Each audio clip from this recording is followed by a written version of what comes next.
I'm setting myself up for probably disappointment later tonight. But I hope you were with us last week on the Final Five, because we almost swept the board. We had 2 out of 3 on the power play points with Reinhart and Matthews. We hit the goal scorer line A. We hit the side with Washington. We hit the total with the over in Toronto and Buffalo. So we had a really good Final Five last week. And I'm hoping that we can now ride that wave. Only on SportsGrid.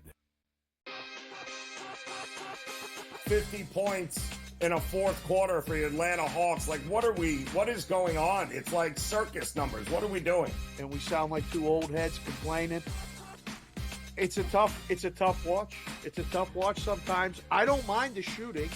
I just know the numbers. Like, when you strictly look at it from the numbers in betting, it's getting really hard to bet. GameTime Decisions. Only on SportsGrid. Louis Riddick has interviewed for every job in North America. And I'm not just talking football. I'm talking about every business in North America of any kind whatsoever. Tire companies, grocery store CEOs, shopping malls, insurance companies. What job hasn't Louis Riddick interviewed for? Pharrell Coast to Coast. Only on SportsGrid. The NBA will take center stage once football stops, and people will watch the NBA playoffs and all that. But the standings are whacked out in the Western Conference. Like, Oklahoma City, Memphis, and the Houston Rockets are the best teams in the conference. You want to talk about a team with overs and no defense? The Wizards are your team. It's unbelievable. They can't make a total high enough. It's nuts. Sports Rage tonight. Weeknights 10 p.m. to 12 a.m. Only on SportsGrid.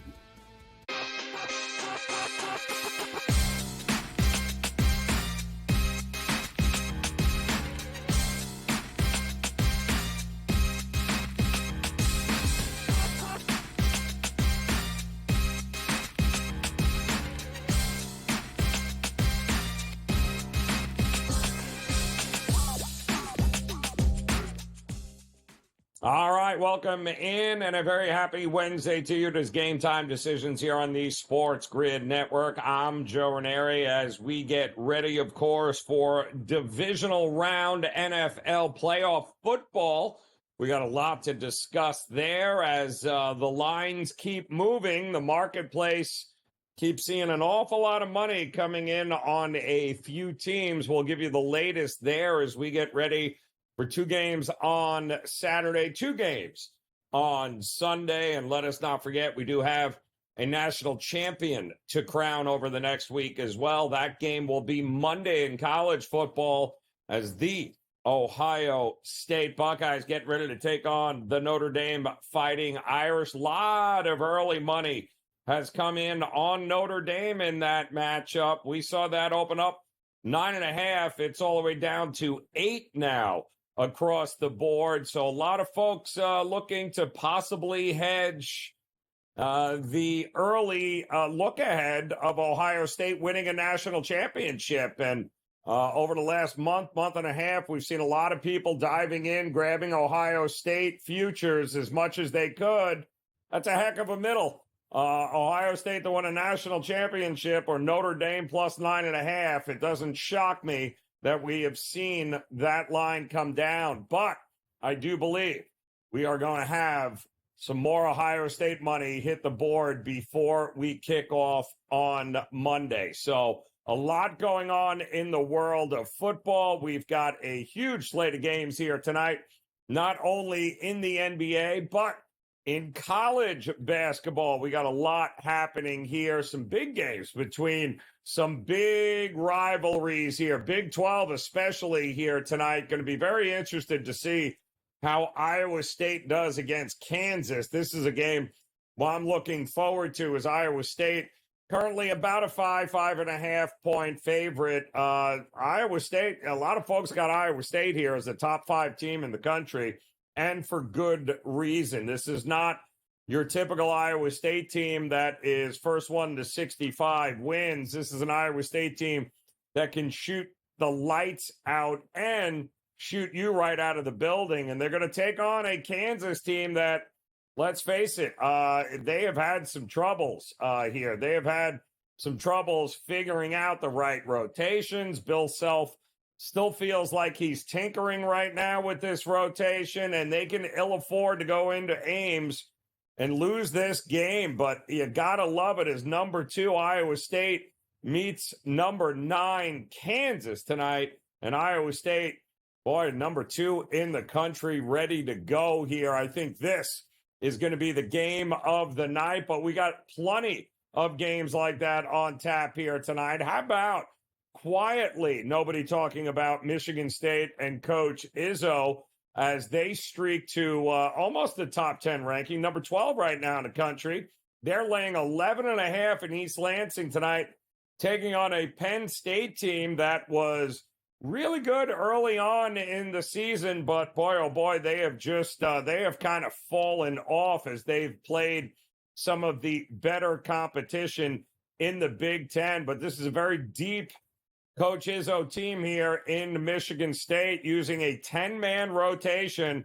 And we have seen just about every player on this team step up throughout the course of the season here. And they continue to do it for Coach Izzo here. And this, I think, is also going to be a good litmus test. A double-digit dog at home.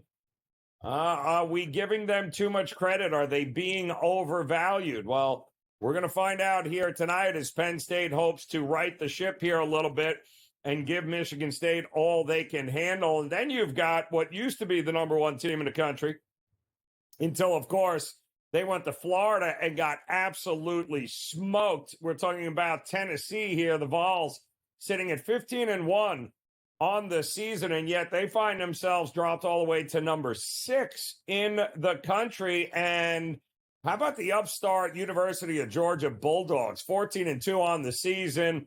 They are going to be in Knoxville here, and they are going to be taking on what some people think might be a bit of an overrated Tennessee team here, as Georgia, the smallest guy on Georgia, by the way, coming in at around 6'5", 6'6". This is a very long, athletic, lengthy team that loves to play defense, and Coach Mike White thinks that this could very well be the crew for him in order to get a high seed come March Madness and maybe make a run at a national championship. But they're going to have their hands full tonight on the road. We're going to learn a little something about this team here tonight and whether or not they are going to be able to get it done. So as you can tell, we've got a whole lot going on when it comes to college basketball. Some great top 25 matchups, including, I'll just say it, Houston coming in at number 10 at home, taking on West Virginia, a West Virginia team that not a lot of people saw having the kind of season that they have had at 12-3 already, and wins over teams like Gonzaga and Kansas, and heck, even Auburn. And just like that, West Virginia is a player in the Big 12 here, and we'll see as they're getting 16 points here tonight on the road, taking on the Houston Cougars here. You got to love Houston. This team just never goes away, doesn't know how to go away. They are another absolute juggernaut. There are levels to this, and we're going to learn here tonight whether or not, in fact, the West Virginia Mountaineers can be considered on that level here. I think it's going to be a great game and one that I am absolutely looking forward to here tonight. And I mentioned also in the NBA, we've got plenty going on there as we're going to be keeping our eyes open for sure tonight, starting with the New York Knicks getting ready to take on the Philadelphia 76ers. And this is a Sixers team that looks like Maxey is going to be a go here tonight. However, it does also look like we are not going to have any sort of Karl Anthony Towns in this game. This was up as high as 7.5, 8 earlier in the day. It is starting to get bought back now by Philadelphia 76ers money. Whether or not that continues, we shall see. But the Knicks coming off a very disappointing loss a couple of nights ago against the Detroit Pistons, and yet we've got a Sixers team that, well, didn't play anybody last night and still lost to the Oklahoma City Thunder. But it does look like Maxey is a go in that one. And how about the suddenly red hot Denver Nuggets, who are absolutely going scorched earth? They handled business again last night with Jamal Murray dropping 45 on the Dallas Mavericks. And tonight, they welcome in the young upstart Houston Rockets here. The Rockets sitting at 26-12 on the season. They're going to go into Denver, into Ball Arena as, well, a slight underdog here. And this line is flipped because Houston, in fact, was the favorite to begin with. Not anymore. Looks like that Denver money comes pouring in as they had welcomed back Aaron Gordon to the lineup, which turned out to be pretty important to this roster of the Denver Nuggets. I think that's going to be a huge game here tonight. Also, a pretty good litmus test as far as where are both of these teams right now. Nuggets got it rolling. Will it continue? We'll talk much more about it as Game Time Decisions continues on the grid.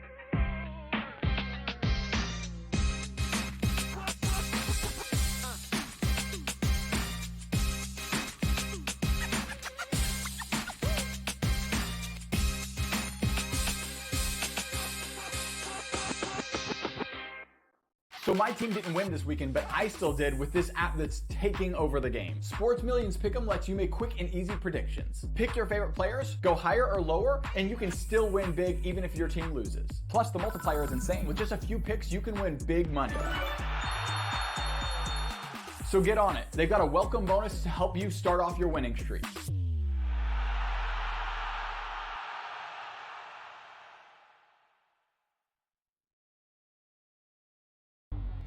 Two guys that can do it all. Too much electricity this morning. This is a good time. We're having a lot of fun. I had to do a triple take. Ka-ching!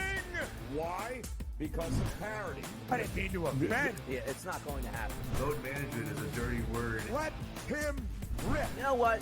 Circumstances provide the results. What? How do you do this once? Oh, Donnie, you've got such a good show there. A network that is booming. The Early Line, only on SportsGrid. Your gut says Miami is going to win, and you should take the over. Your gut also said your NFT selfies would only go up in value. They didn't. But your head is on SportsGrid and knows the QB is in concussion protocol. The backup has a 45 QBR against the zone coverage. The New York D has the most sacks in the league. So yeah, trust your head. It's smarter to be on SportsGrid.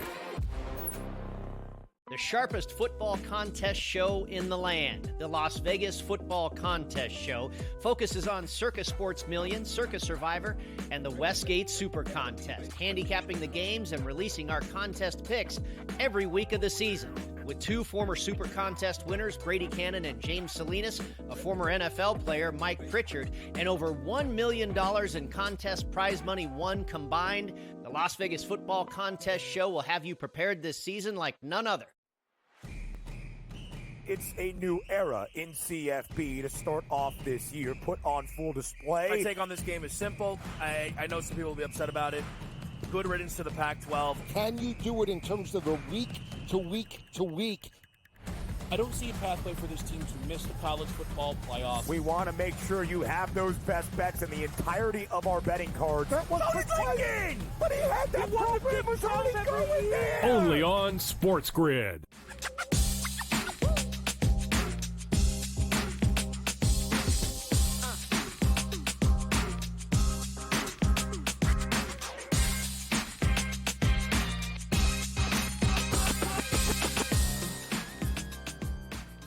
All right, welcome back in here. Game Time Decisions on the SportsGrid Network. A very happy Wednesday to you now, the 15th of January.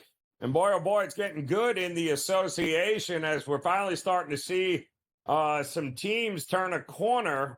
We mentioned earlier the Denver Nuggets look a lot like the Denver Nuggets of their championship run as we watched Jamal Murray drop 45 last night on a depleted Dallas team.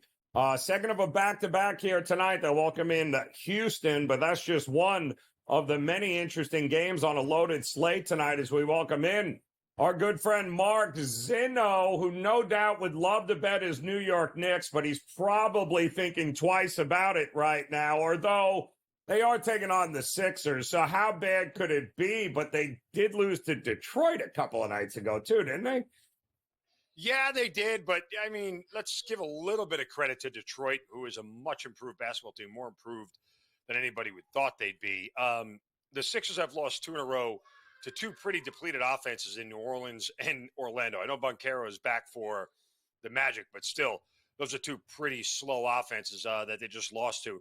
The Knicks here, again, playing another kind of slow offense in Philadelphia, and it's starting to feel a little bit like desperation since the beginning of the new year.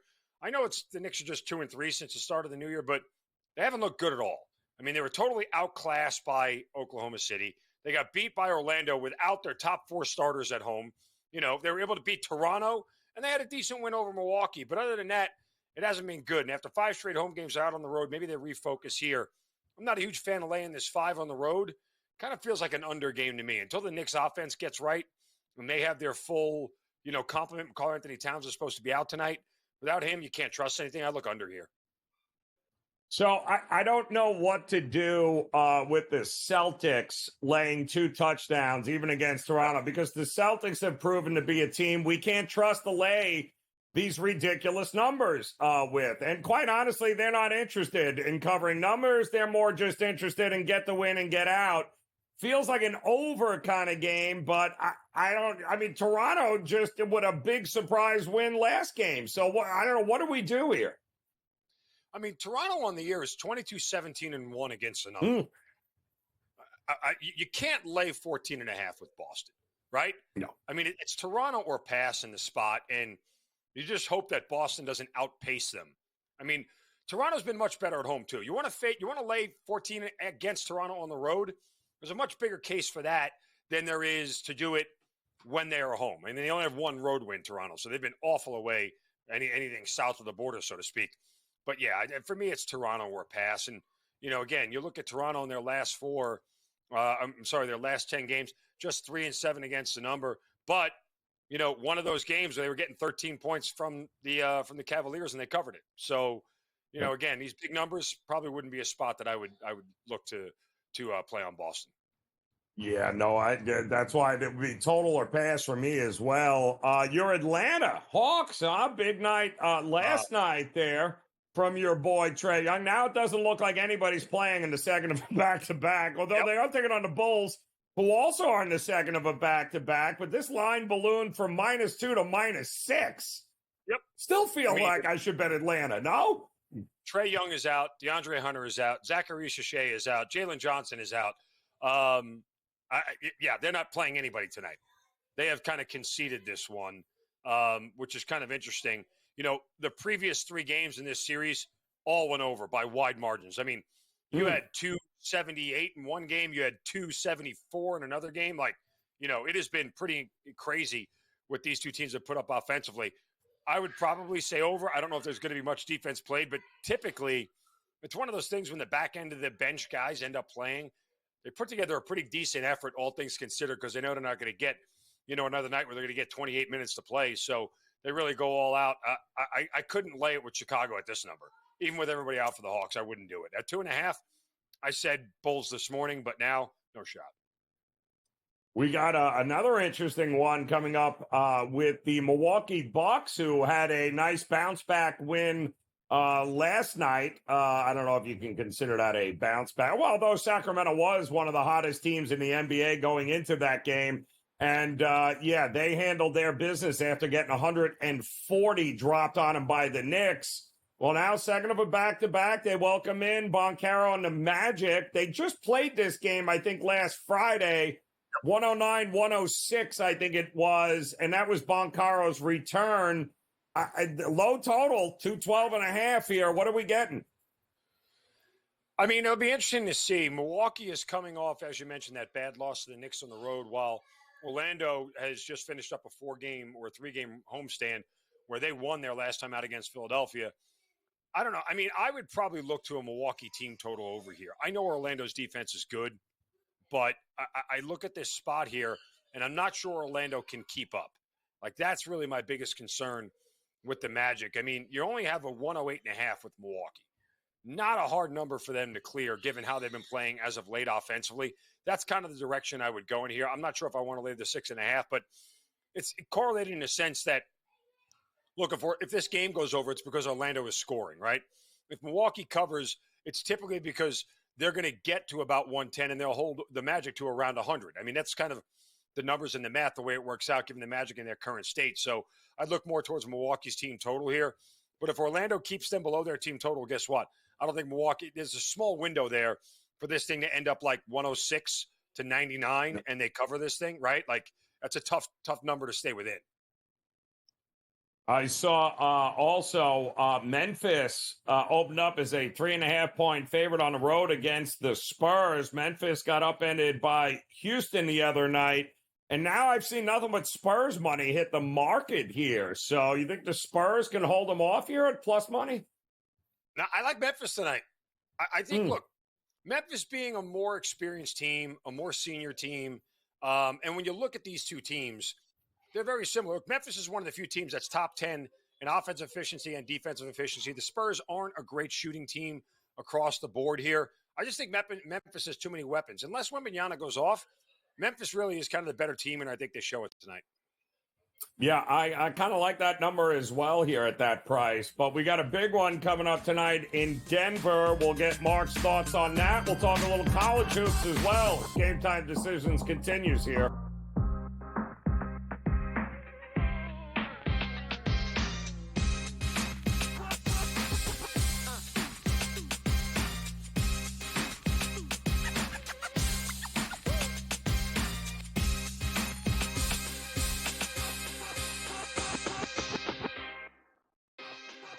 It's going to be copy-paste. Books are, not good. Win total's a tick too low. Knock it right over. Make playoff price tick too juicy.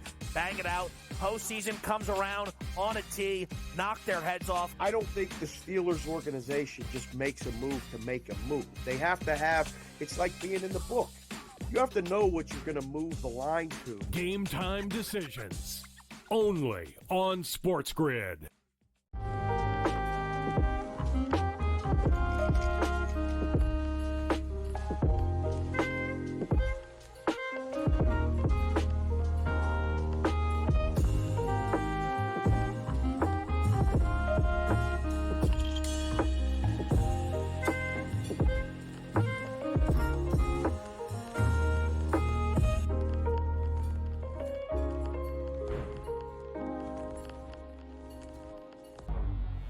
Two guys that can do it all. Too much electricity this morning. This is a good time. We're having a lot of fun. I had to do a triple take. Ka-ching!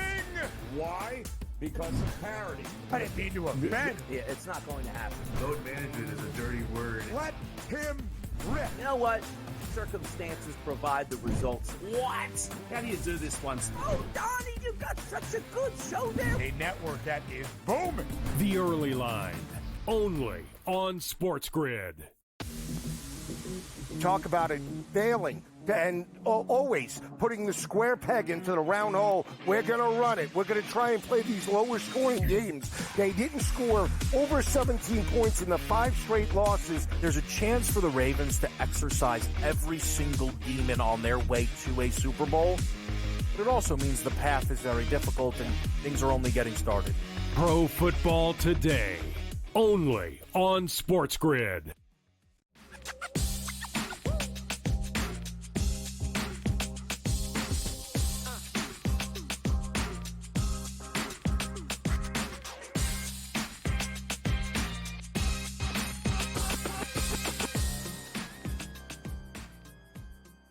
All right, welcome back in here. Game Time Decisions on the SportsGrid Network. I'm Joe Raineri. Appreciate you stopping by as we welcome back in our good friend Mark Zinno, getting ready for a loaded slate here tonight in the association. We're going to talk some top 25 college hoops here in a minute as well. But, Mark, let's get to the game of the night here with the Houston Rockets taking on the Denver Nuggets.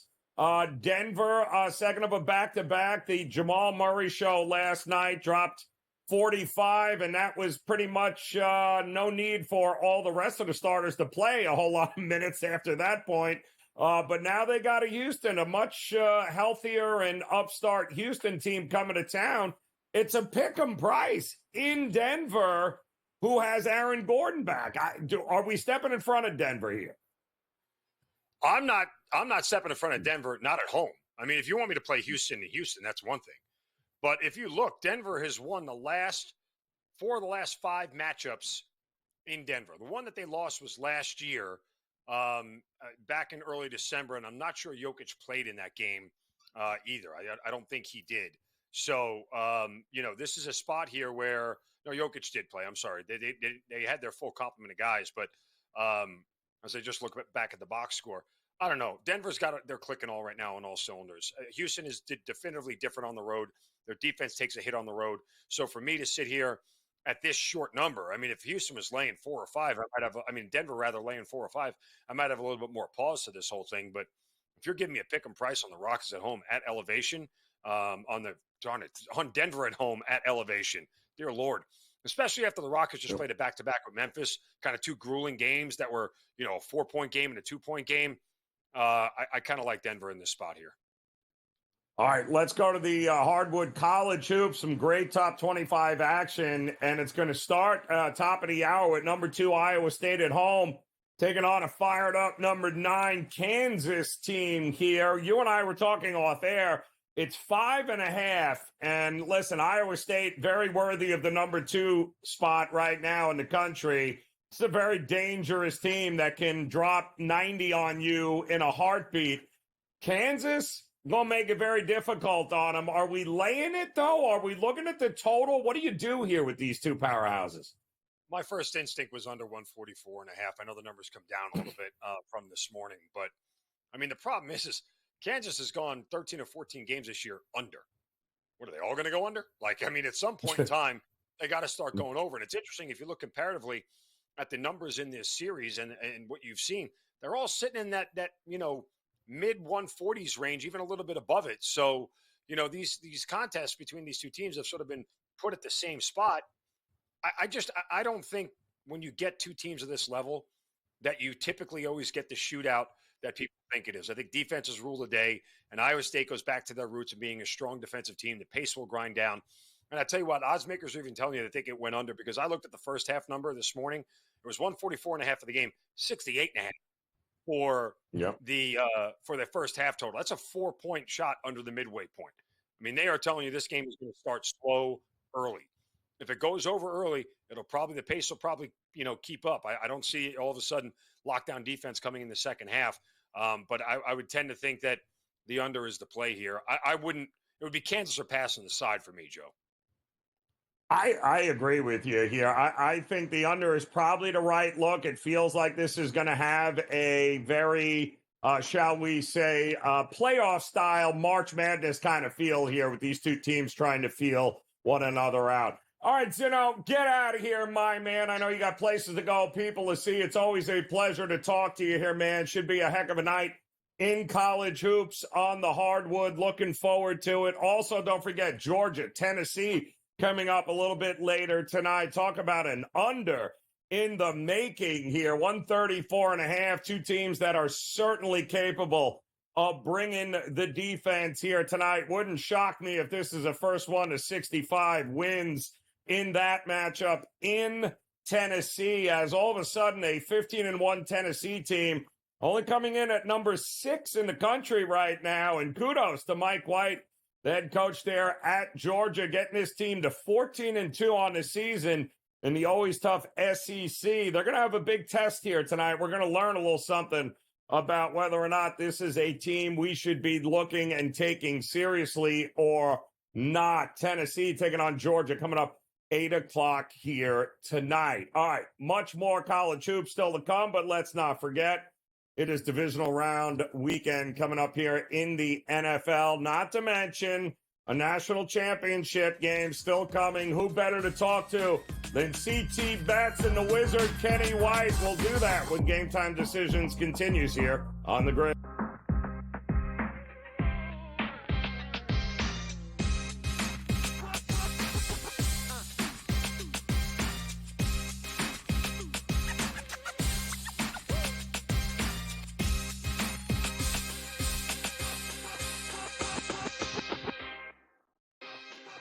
it's going to be copy-paste. Books are not good. Win total's a tick too low. Knock it right over. Make playoff price tick too juicy. Bang it out. Postseason comes around on a tee. Knock their heads off. I don't think the Steelers organization just makes a move to make a move. They have to have, it's like being in the book. You have to know what you're going to move the line to. Game Time Decisions. Only on SportsGrid.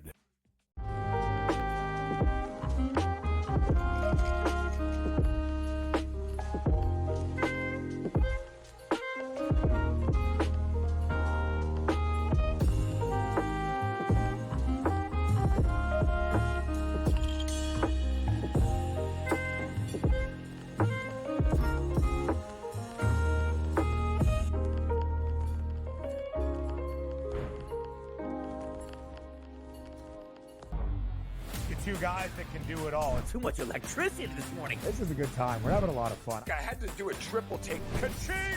Why? Because of parity. I didn't mean to offend. Yeah, it's not going to happen. Load management is a dirty word. Let him rip. You know what?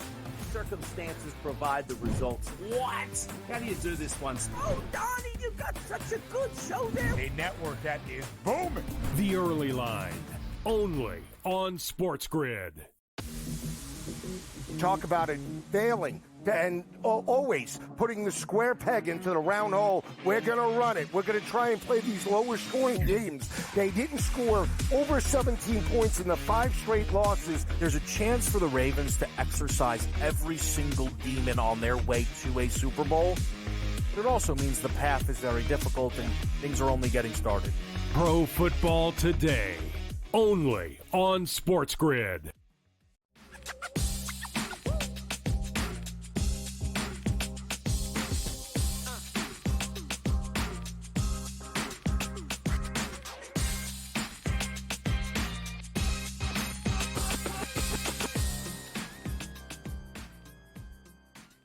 All right, welcome back in. Game Time Decisions here on the SportsGrid Network, and it's our favorite time of the week here as we look to not only crown a national champion here in college football, but we have divisional round playoffs in the NFL coming up. 2 games on Saturday, 2 games on Sunday, and we are joined, of course, by our 2 best friends here, the guys that have been here all season long, doling out winners for you. The Wizard, Kenny White in the house, and of course, they call him the Casher. That's CT Betts, ready to roll here, guys. Gentlemen, yes, I know, bravo, goblets for everybody. CT Betts, let me start with you here, my man. We'll start in college, national championship. We saw this line look ahead 9.5. For Ohio State. We've seen obviously nothing but Notre Dame money in. It feels like a lot of that money is probably people who have Ohio State in futures to win everything and figuring, what the heck, might as well take the 9.5 when it came out for Notre Dame. That's all fine and dandy unless, of course, Ohio State waxes Notre Dame here. So what are we going to get in this game, you think? Yeah, Joe, Marcus Freeman did a great job with this Notre Dame team, especially with all the injuries that he had throughout the course of the year. With that all being said, I really don't see a path for the Irish to become champs on Monday night. Their past defense, they did a great job. They shut down Georgia. They shut down Penn State. But now they're playing the Buckeyes, who have the best wideouts and the most weapons in the entire country, and it's going to be a totally different task for them. Penn State dominated that game on both sides of the ball. Offensive line, defensive line, wasn't even close. Joe, everybody, all I'm hearing is that this is the best defense that the Buckeyes are going to face all year long. So, Joe, is that the defense that the USC backup, Jordan Maeva, shredded for 360 yards and 3 TDs? That's the defense we're talking about, right? I think USC and the Buckeyes have a pretty similar style offense, and I think the Notre Dame defense is in for a really long night. If they don't have a good game plan, and if they want to shut down Jeremiah Smith, sure, go ahead. That's what Texas tried to do. Well, that's what Texas did do. They bracketed him. They triple-teamed him. And what did Chip Kelly do? He said, I have a sophomore who I barely used all year long, Tate, who could catch the ball just fine. I'll use him. I'll use Ibuka. I'll run the ball down your throats, and we'll play smash mouth football. That didn't really work out for Texas. I think that the Buckeyes, way too many weapons here. This is finally Ryan Day's time. They're going to get the job done, and I made the game 10.5, 11. So I expect Buckeyes by double digits here. Yeah. I mean, Kenny, it's if it ain't broke, it feels like we don't want to fix it here. Although the total is fascinating to me because I saw 45 and a half. We're starting to see the over money come in. We thought Penn State Notre Dame might be an under, and boy, the second half blew that right out of the window. We've seen slow starts from both these teams here. Certainly Notre Dame. How much faith do we have that the over is the right side here? Well, Joe, I'm hoping that CT is correct on Ohio State, because if he is, I'm going to cash on my over, because I think the path for Notre Dame is a low-scoring game. Ohio State can win a low-scoring or a high-scoring game in this because they are the more powerful offense. They both have very, very good defenses, but it's Ohio State's offense that what intrigues me in this game. I had heard they were saving their offense the entire year and staying as vanilla as they possibly could until the playoffs started. And all they did was put up 42 against Tennessee and 41 against Oregon. The offense put up 21 against Texas. The defense put up 7. But Texas is the best defensive team of those three. Notre Dame's good, but this Ohio State offense is probably the best in the country. And I think they're going to put up points here. Injury-wise, I'm not worried about the injuries for Notre Dame's offensive line. It's a half a point at most. The defensive line, I think, has suffered more injury, valuable players than the offensive line has. So if there's some that's weak, I think it's going to be the Notre Dame defensive line if there is a weakness on those two lines. I think the offense will be fine. I think Riley Leonard being a dual threat is something that can beat Ohio State. Dual threat quarterbacks are the answer to beating really good defenses because they're not one-dimensional. So a lot more to prepare for. So, yeah, I think it's going to be – my total is 52.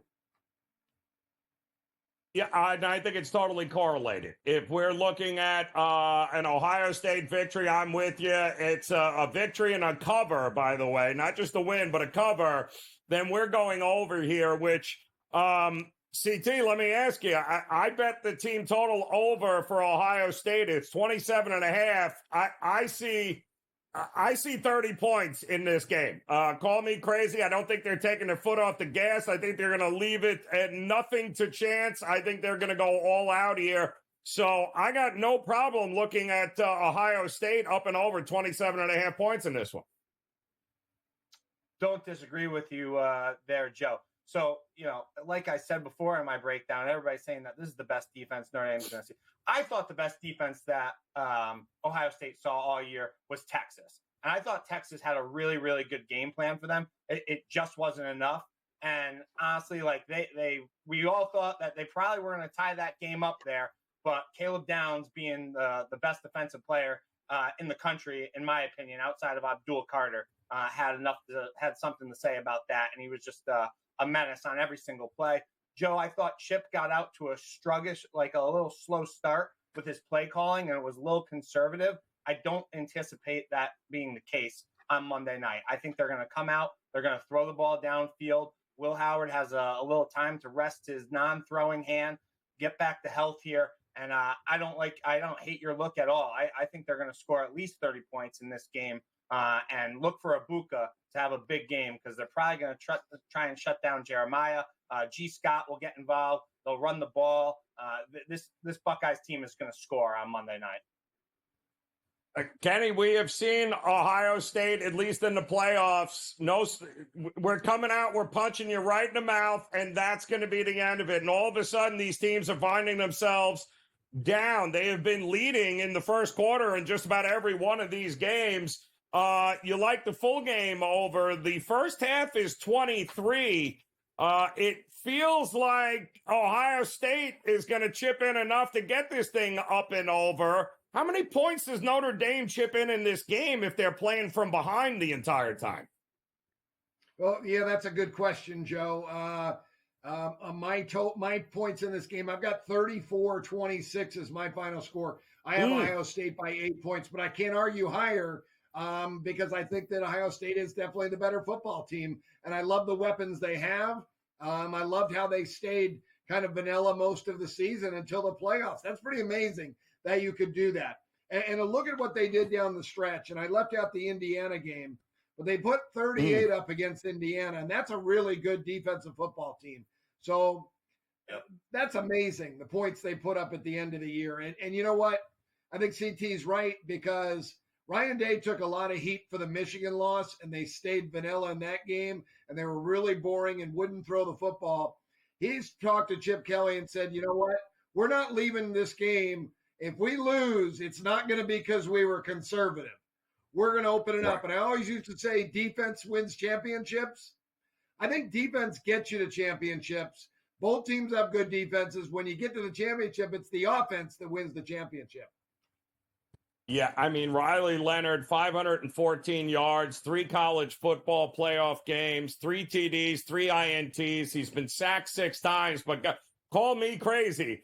This is a huge step down, though, from Dylan Gabriel and Quinn Ewers, and they had no problem handling those 2 guys. I don't think Riley Leonard is going to be the kryptonite here for Ohio State. And I sorry, Irish fans, but I think this is where the buck stops. Hell of a season, though, but this has got 2013 written all over it. We'll talk some NFL with the guys when Game Time Decisions continues here on the Grid.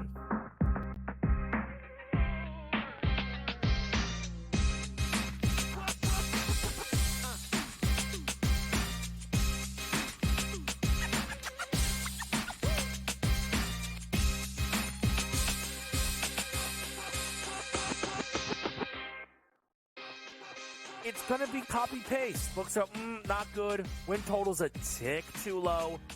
Knock it right over. Make playoff price tick too juicy. Bang it out.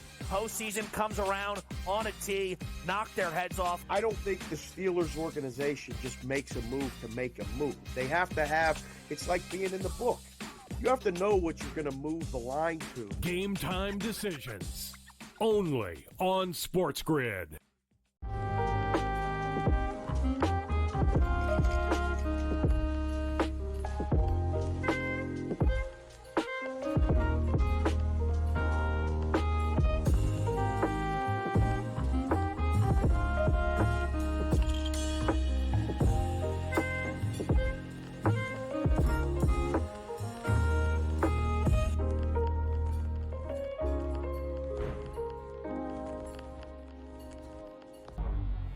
Two guys that can do it all. Too much electricity this morning. This is a good time. We're having a lot of fun. I had to do a triple take. Ka-ching! Why? Because of parity. I didn't mean to offend. Yeah, it's not going to happen. Load management is a dirty word. Let him rip. You know what? Circumstances provide the results. What? How do you do this once? Oh, Donnie, you've got such a good show there. A network that is booming. The Early Line. Only on SportsGrid. Talk about it failing and always putting the square peg into the round hole. We're going to run it. We're going to try and play these lower scoring games. They didn't score over 17 points in the 5 straight losses. There's a chance for the Ravens to exercise every single demon on their way to a Super Bowl. But it also means the path is very difficult and things are only getting started. Pro Football Today. Only on SportsGrid.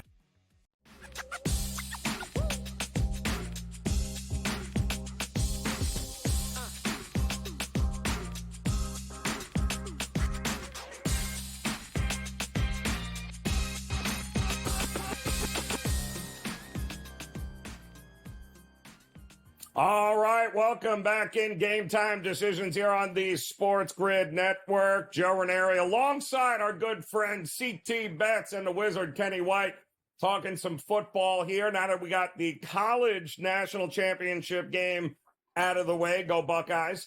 Let's turn our focus here to the weekend divisional rounds here. And CT, I believe we talked to you last week. You liked the Philadelphia Eagles to handle their business. They certainly did. What are we going to get with them this week in a game where once again, they're laying, 6 points in this one against the Rams? Yeah, Joe, you got to give credit to the Rams for sending Sam Darnold back to Never Neverland with Peter Pan and the Lost Boys where he belongs. But I think it's going to be a different story for the Rams on this weekend, having travel across country to play the Birds at Lincoln Financial, which I think is just a massive home field advantage here for the Eagles. I talk about this almost every week when I talk about the Eagles game. Fangio has just been the answer, and it's turned he's turned this defense into the best in the league from the second half of the year to the present. And yeah, Joe, a lot of people were pretty frustrated with the offensive game plan from the Eagles last week. They struggled at times, but to me, watching that game as a Birds backer, there was never a doubt in my mind that they were going to lose, that they weren't going to win that game, and there was never a doubt that they weren't going to cover that game either. So A.J. Brown, he comes off, he's frustrated. He only got one ball there. Well, what happened last time when A.J. Brown was frustrated with Jalen Hurts and not getting the ball? He went off versus the Steelers and had a massive game. And I expect that to happen this weekend. I think Hurts is going to be able to link up with him, catch some balls here, and they're going to smash this Rams team right in the mouth here. Just too many weapons for a healthy Birds team outside of Dean, which obviously is a big loss. I'm a big Nakobe Dean guy, but Fangio is going to be able to plug some other linebackers in there that have played over the course of the year. They're going to be just fine. Earlier this year, Joe, they traveled to L.A. They were 3-point favorites versus a pretty healthy Rams team at the time. They had no Devontae Smith. Birds took care of business, no problem here. I think that's the case this weekend here. So we're going to lay it with the Birds -6. Yeah, it just feels like kind of it ain't broke, don't fix it. We got weather issues going on there. We've got Stafford on a short week going and playing suboptimal temperatures. Never a good thing. But Kenny, when you look at the total in this game, you put all of that together, this feels like two teams. Somebody's got to establish the run and defense. That doesn't lead to an over, does it, in this game? No doubt about it, Joe. It's definitely going to be a game that both these teams are going to go to the running backs. Obviously, Saquon Barkley is going to get 25, 30 touches in this game. Kyron Williams, he's going to get touches, and the weather is going to be a factor in this game. It is going to be windy. It's going to be raining. It could be cold enough for snow on a grass field, and I do have two great defenses. CT's right. The Eagles' defense is one of the top three in the NFL.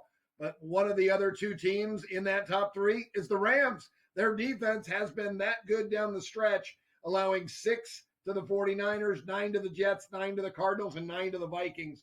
4 of their last 5 games when the starters played.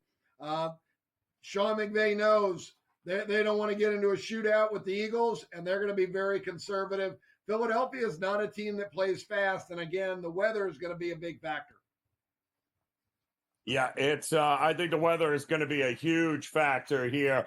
Ironically enough, CT, it doesn't look to be a factor coming up in Orchard Park with the Bills and the Ravens. It doesn't appear to be like there's going to be any sort of crazy weather issues. But home field advantage. You get the 2 seed because you want this game in Orchard Park. Do they exact any revenge here on Baltimore from earlier in the season? Joe, the three of us talk to a lot of intelligent people in the space here in the gambling world, and I've yet to talk to somebody that I respect that's on the Bills this weekend outside of myself. And I do think they get the revenge this weekend, and I think it's a totally different matchup now, and obviously a totally different venue than week 4 when they got blasted. They were shorthanded, especially on defense at the linebacker position. No Matt Milano, the corner, Taron Johnson, he was out. That will not be the case on Sunday in the grand finale. And I think that had a lot to do with it in the first game when King Henry and Jackson shredded the Bills on the ground. I think the King, he's going to have a tougher time ripping off the big runs. He had an 87-yarder week 4. I don't see that happening here. I think the Bills are going to be able to contain that a little bit. I just think this Bills team is different this year, and that they're built for this game. And they match up well against the Ravens here. And let's not forget how well Lamar is on the road in the playoffs, Joe. Oh, wait, he's not. Yeah, I like betting against him on the road in the playoffs. And I like how this number has flipped. I agree with the opener, not where the money has gone right now. I think the Bills are getting disrespected here in this spot at home. Allen has been an absolute beast the second half of the season. I think it's a different story on Sunday night. So we're going to play on the Bills plus 1.5.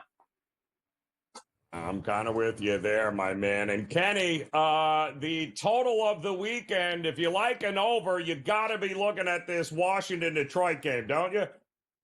Yeah, we don't have to worry about weather, Joe, being indoors, and the Detroit Lions offense, they've been clicking on all cylinders. I know there's no Montgomery. That just means we get more Jahmyr Gibbs, who may be the more elusive back out of the two, and he may break some big runs in this game. But this offense at home this year, median points scored a game, 34. 34 a game. They're going to put up 34. Washington was a really good over team beginning of the year. They came a little bit more mediocre towards the end of the year. But they're going to be trailing most of this game. They are going to have to throw and play fast to try to get back in it. The Lions are getting at least 34 in this game. I love it over.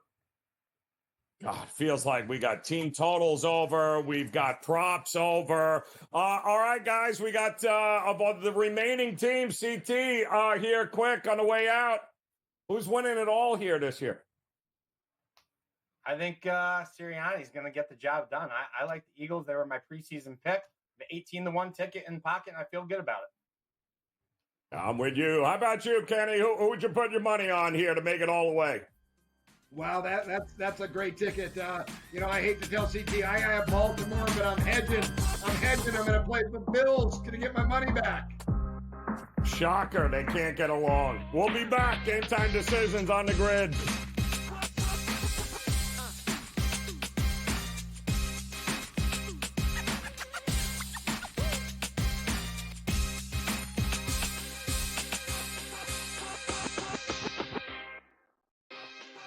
It's going to be copy-paste. Books are not good. Win total's a tick too low. Knock it right over. Make playoff price tick too juicy. Bang it out. Postseason comes around on a tee. Knock their heads off. I don't think the Steelers organization just makes a move to make a move. They have to have, it's like being in the book. You have to know what you're going to move the line to. Game Time Decisions. Only on SportsGrid.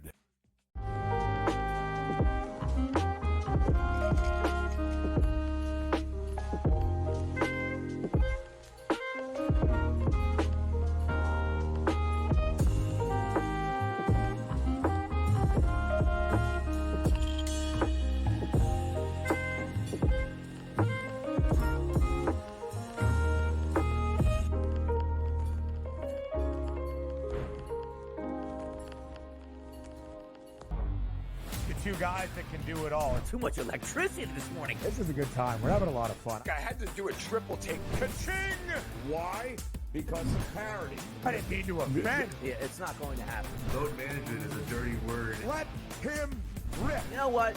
Circumstances provide the results. What? How do you do this once? Oh, Donnie, you've got such a good show there. A network that is booming. The Early Line. Only on SportsGrid.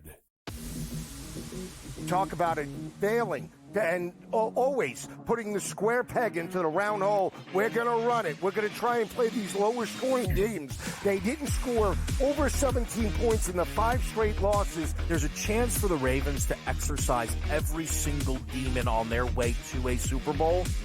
But it also means the path is very difficult and things are only getting started. Pro Football Today.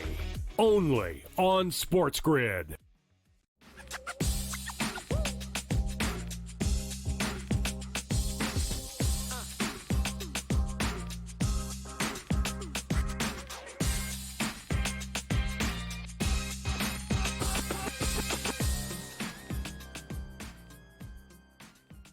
All right, welcome back in here. Game Time Decisions on the SportsGrid Network. I'm Joe Raineri. As we look to wrap up this first hour together, we got much more still to come as we get ready for a big night on the hardwood here. Not only college hoops, but of course the NBA coming up here in just a few minutes, getting ready to tip off with the Sixers at home, getting ready to take on the New York Knicks. And then, of course, bottom of next hour, Boston taking on Toronto, and I am always weary of laying 2 touchdowns with the Boston Celtics, who, let's face it, not a team that you can trust to lay those kinds of prices with. In fact, just 16-23 this year against the number. They're just 9-9 against the spread on the road. They're 16-21 against the number as a favorite. And when the spread is anywhere between 13 to 16 points, they're 1-4 ATS. This is not a great team to look to back to win by margin. The good news is it does appear that they will have their entire complement of roster available to them here. I'm not seeing any sort of crazy injury reports. The only one I'm seeing out tonight is Manuel Quigley for the Toronto Raptors, but they'll have Scotty Barnes and Kelly Olynyk and Boucher. They'll have their usual group of guys here. Davion Mitchell will be in the lineup here. They have more than enough, I think, in order to get this game to go up and over the total, which is the way that I am looking at this game here tonight. I don't want nothing to do with laying those kinds of numbers here, but I got no problem taking a look here at the total, which is hovering around 229 and a half here. Also, I don't know, and this is such a very confusing game and line here tonight, one that might be flying under the radar. But how in the world are the Charlotte Hornets laying 5.5 points on the road against the Utah Jazz? Now, I get it. Utah 10-28 straight up this year, which is not great, and we know this. But quietly, they're also 20-18 against the spread. And that's a problem. Now, might not have Lauri Markkanen, John Collins, Keontae George, Johnny Juzang, all listed as questionable here tonight. So we'll have to wait to see who is playing there. But they have also played without a whole lot of those guys for much of the season and still have managed in order to be able to cover numbers at home. In this spot, I mean, the Jazz are 10-2 against the number with 4 outright wins in their last 12 games as an underdog. Meanwhile, Charlotte 1-2 straight up, 0-3 against the number in just 3 games as a favorite this season, which means if they're a favorite, they're probably playing other terrible teams. And you know what? They haven't proven that they should be laying points against anybody. And the Hornets have lost 19 of their last 21 games, and one of the 2 wins was by only 4 points, which means they wouldn't have covered the spread in this game here. I'm sorry. I'll take the Utah Jazz. I will hold my nose. It is disgusting. I will not watch 1 minute of it, but I promise you, there is no way I can back the Charlotte Hornets laying 5 here tonight against Utah in Utah. And by that same logic, can somebody please explain to me how in the world we're supposed to trust the Lakers laying 5.5 points against the Miami Heat here tonight, who, by the way, have split their last 4 meetings against these Lakers with Anthony Davis and LeBron James. And by the way, not one of them was a loss. Their loss is not more than 4 points.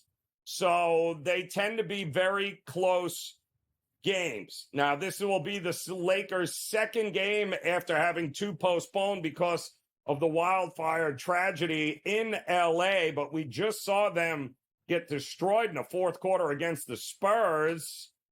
And Miami has been out west on a road trip. I got no problem taking the points with the Miami Heat in this one as well. Some head-scratching lines in the NBA. We're going to talk more about it. Another hour of Game Time Decision is coming up next here on The Grid.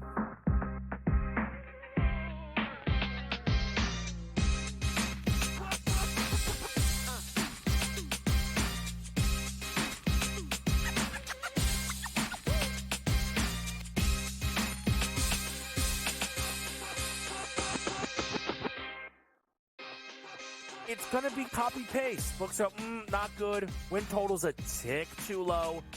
Knock it right over. Make playoff price tick too juicy. Bang it out. Postseason comes around on a tee. Knock their heads off. I don't think the Steelers organization just makes a move to make a move. They have to have, it's like being in the book. You have to know what you're going to move the line to. Game Time Decisions. Only on SportsGrid.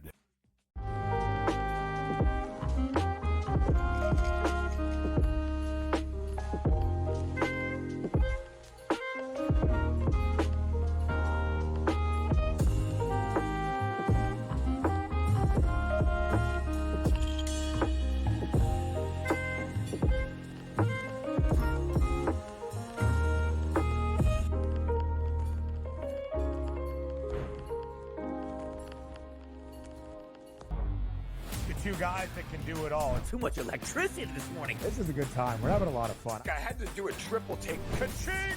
Why? Because of parity. I didn't mean to offend. Yeah, it's not going to happen. Load management is a dirty word. Let him rip. You know what? Circumstances provide the results. What? How do you do this once? Oh, Donnie, you've got such a good show there. A network that is booming. The Early Line. Only on SportsGrid.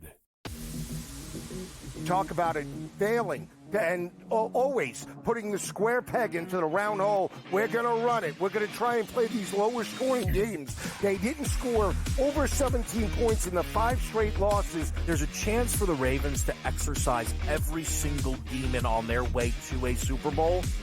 But it also means the path is very difficult and things are only getting started. Pro Football Today. Only on SportsGrid.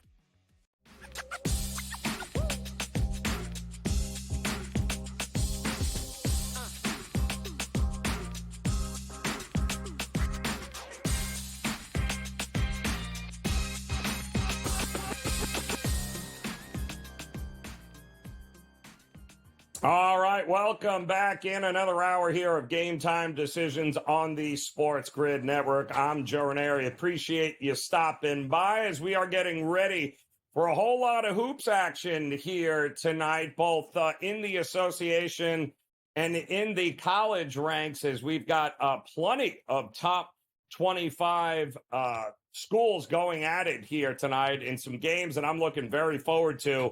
And we are getting ready for the tip between the number 2 team in the country, Iowa State, taking on number 9, Kansas. And Kansas finds themselves as a 5.5-point dog in this one. And it is not often that Bill Self gets to play the underdog card to his team. But that's exactly what they are in this spot, going up against an Iowa State team that has been absolutely bulldozing teams. In fact, an early season, I believe, in Hawaii, if I'm correct, against Auburn in a very close game. That's their only blemish this season. 1 loss on the year, 15-1, and they find themselves as the number 2 team in the country. In Kansas, they've had a couple of rough games along the way here, but they are a top 10 team, so that should be a great, great matchup. And that one is getting ready to tip off here momentarily. Also coming up this hour, you will have Michigan State and Coach Izzo at home. East Lansing taking on Penn State. Can you believe that? The Penn State Nittany Lions find themselves getting 11.5, 12 points against Coach Izzo. And the Spartans, are we overvaluing them here in a Big Ten conference matchup? Or are they that good? Maybe they're a little underrated here. We'll find out. We got much more on the college basketball slate, not to mention, of course, the NBA slate, which would be a great time right now for a little Sports Millions Pick'em, where you pick your players, you guess the projections correctly, and win. Let's hear what we've got tonight. Happy Wednesday, everyone. Joe and Tom here. We're going to get into our Sports Millions Pick'ems. Tom, I know you're going to look ahead to some football. I've got some basketball I want to talk tonight, but let's kick it off with yours. Yeah, we have the divisional round of the NFL coming up this weekend, an awesome slate of games. Let's get started early with that Saturday game, the Chiefs at home hosting the Texans, and let's go to DeAndre Hopkins, higher than 28.5 receiving yards. He didn't play last week against the Broncos. He didn't go over this mark in the game on Christmas against the Steelers, but outside of that, he was over this mark in 9 out of the 10 games since he joined the Chiefs. I think this is just such a consistent option for Patrick Mahomes. He's going up against one of his former teams. I don't want to throw that into the mix, but ultimately, we need to see the yards and the completions go to DeAndre Hopkins, a veteran receiver. And when we look to the Texans secondary this year, they were at the bottom 12 of the league for the most receiving yards allowed per game, not per game, overall in the season, to opposing wide receivers. I think this is an awesome spot for Hopkins to go higher than 28.5 receiving yards. I love where you're going with that, and I love that revenge angle against a former team, Tom. I think it's a great way to look. And when I look tonight at the basketball court, I'm looking at the matchup between the Toronto Raptors and the Boston Celtics. Now, we know Toronto absolutely struggling this year, and the Boston Celtics should be able to come out and get a nice big win. But I'm looking at one player here for the Toronto Raptors, and that's Pirtle. The big man is so strong at being able to get those rebounds. And when we see him on the court, between 30 and 39 minutes, he is averaging right around 11 rebounds per game. He's going to need to bring that rebound game tonight in this one if they have any hopes of keeping this within the number. So I'm going to look at his rebounds. The number just seems light here. It's 9.5. I will take that to the higher. So that's Pirtle of the Toronto Raptors, higher than 9.5 rebounds, Tom. Yeah, whether it's basketball, whether it's football, today, moving forward to the weekend, we have plenty to cover and plenty of great picks along the way. Yeah, we absolutely do. So make sure you come back and join us here tomorrow for another Sports Millions Pick'em.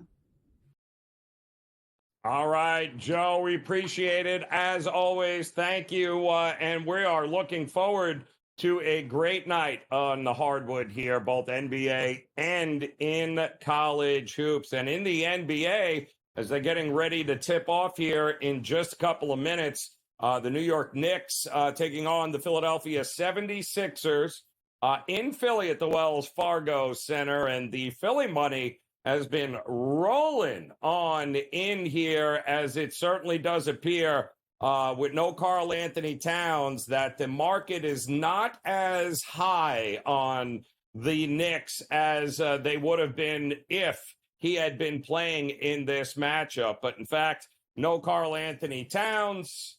It looks like that number has come down to around 5.5. 220 is the total.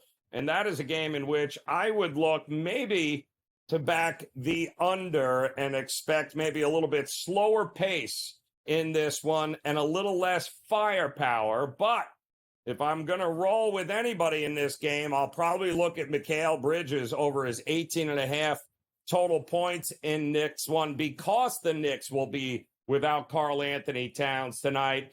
In 3 games without Cat, Mikal Bridges, 20-plus points in each of them. While he hasn't exactly had, or he's been a little inconsistent in January so far, I do see him being that guy that's got to get up 17 to 20 shots. He plays 36-plus minutes a game. No Karl Anthony Towns. I think there was some value on Mikal Bridges in this one to go up and over his point prop at 18.5. And again, if you want to take the Knicks, I wouldn't argue with it. Paul George in the lineup here tonight. Maxey in the lineup. Those guys getting ready to go here tonight. I also don't mind the look coming up tonight with the Orlando Magic taking on the Milwaukee Bucks, who are on the second of a back-to-back. They handled their business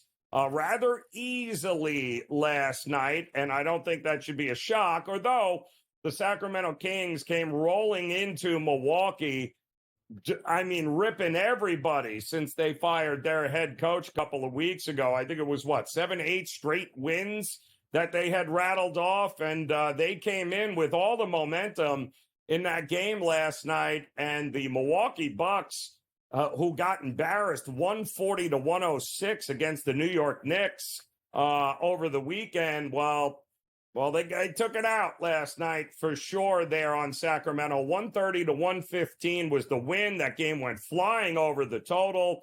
I do not believe we're going to get that kind of high-scoring affair in this one. The Bucks right now 8-4 to the under in this one, and they just played the Orlando Magic, I believe, last Friday it was, when Paolo Banchero actually returned to the lineup for the Magic. And it was a close one, 109 to 106. Orlando ended up losing late to the Milwaukee Bucks, but Orlando proving that they can absolutely dictate pace and control the boards there. They're going to do that again here tonight if they're going to have a shot of staying within the 6 points that they are getting. I don't mind the under either in this one, 212.5. I'd look to the under, but I'll look to take those 6 points here with the Orlando Magic in Milwaukee, and that one coming up next hour. All right, we got much more to dive into, plenty more college hoops to talk about, much NBA action here tonight, and of course, maybe an NFL game or two that's coming up. Game Time Decisions continues on the grid.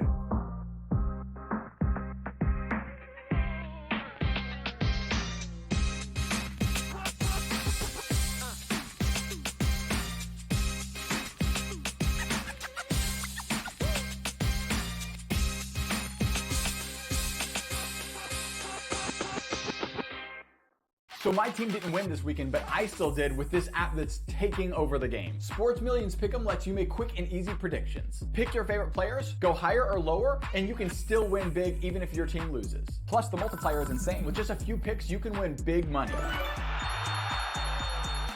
So get on it. They've got a welcome bonus to help you start off your winning streak.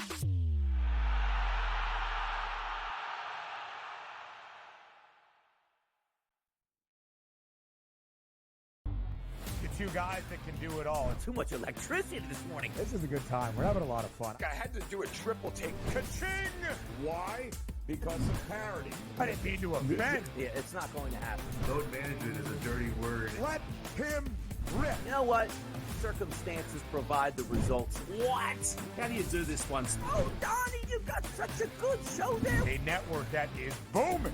The Early Line, only on SportsGrid. Your gut says Miami is going to win, and you should take the over. Your gut also said your NFT selfies would only go up in value. They didn't. But your head is on SportsGrid and knows the QB is in concussion protocol. The backup has a 45 QBR against the zone coverage. The New York D has the most sacks in the league. So yeah, trust your head. It's smarter to be on SportsGrid. The sharpest football contest show in the land, the Las Vegas Football Contest Show, focuses on Circa Sports Million, Circa Survivor, and the Westgate Super Contest, handicapping the games and releasing our contest picks every week of the season.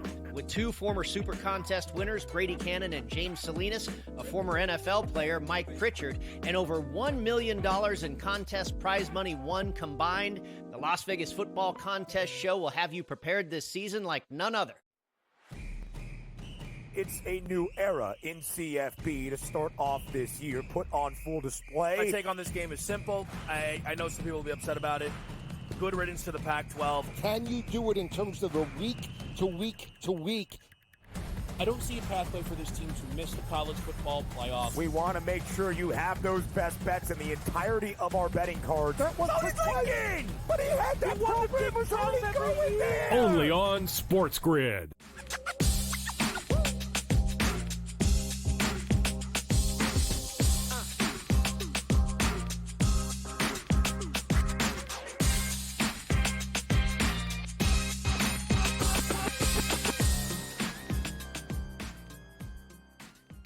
All right, welcome back in here. Game Time Decisions on the SportsGrid Network as we get ready for a loaded slate on the hardwood here tonight. NBA action, couple of games, one game underway, one more getting ready here in just about 15 minutes, but some great games out west here tonight. Nobody better to talk The NBA with and our good friend Adam Kaufman here, who no doubt is running to the window to lay 2 touchdowns with the Boston. Well, maybe not. What's going on, Adam? Your Celtics can continue to lay these absurd numbers, and they don't cover. And it's tempting to want to run to the window, but can you lay 14 with them against this Toronto team? Look, it's not even that. I mean, they're not winning some of these games outright, let alone covering the big number. They have been wildly inconsistent lately. And really this season, I realize the record is great for the defending champs, and they're second in the Eastern Conference, a top 3 team statistically in the NBA in terms of the standings. And honestly, a whole lot of statistical measures as well. It's a good team. It's a great team even, but they're not running amok, running away with the rest of the league like they were at this point last year, clearing the rest of the NBA by 14 games, whatever it was, going into the playoffs. A little more up and down. Hell, they've lost more games at home already this year in the first half of the season than they did all of last year, and by a decent number at that. When you're looking at this game against the Raptors tonight, I find it hard to sort of separate my Boston bias when I say this.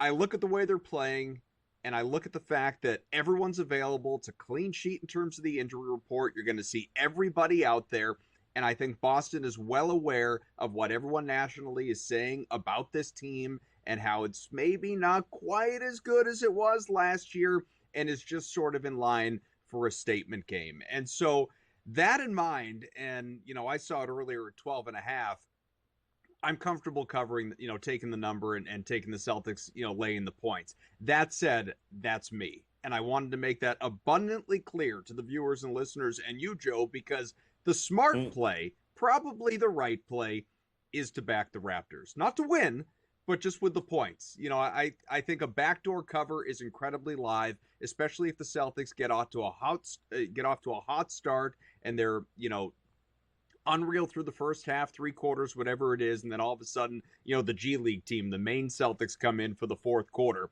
and the Raptors get that backdoor cover and maybe win it by 9 or 10, as opposed to, again, 2 touchdowns. So that's probably the right way to play it. I just can't do it. I feel like we need to see a statement win. But there's a happy medium in everything I just said. Probably just take the Celtics with the first half line. Assume it's going to be a solid start, and don't worry about what happens down the stretch. Yeah, and I went with the over in the game because I can see a number of different avenues with the Raptors having the 3rd worst defensive rating in the league, along with the 6th fastest pace.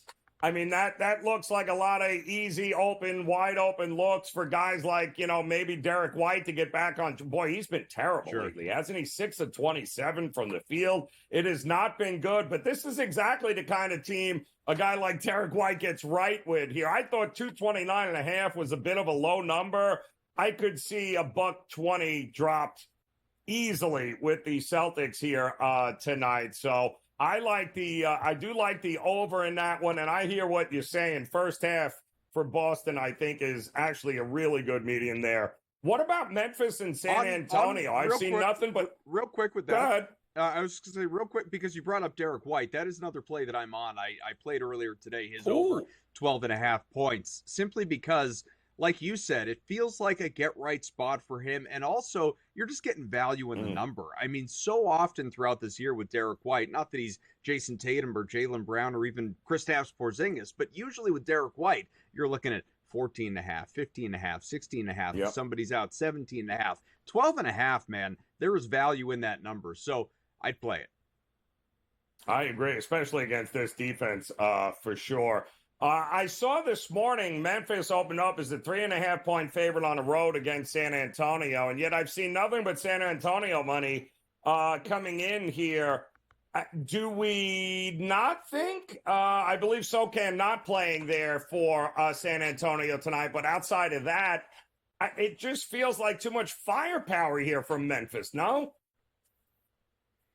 Look, Memphis is, nobody would argue, the better team between these two. And obviously it's a little bit difficult when you got to go on the road there down south to Texas and face this team, especially with Wemby on the other side. Thing is, Wemby is, I don't want to say, that he's an inconsistent player. It's just statistically you don't really know what you're going to get. Like, you could generally count on those, 8 to 14 rebounds, whatever it is. But is he going to score 10 points? Is he going to score 30 points? And obviously, in terms of handicapping a game, that makes a gigantic difference. I think there are too many weapons on the other side with Memphis. I played overs, earlier on Ja Morant, took him to 25 plus. I think that, Jackson's probably in line for a good game. He's a double-figure scorer. I think there's good depth throughout that Memphis lineup. The fact that you can get this thing, like you said, I feel like we're talking football. Inside 3, inside the field goal. I mean, Memphis minus 2.5 almost feels a little too good to be true.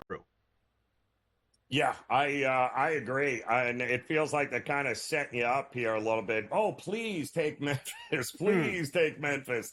I am looking, I think the game of the night is this Denver game at home at almost a pick 'em price here against the Houston Rockets.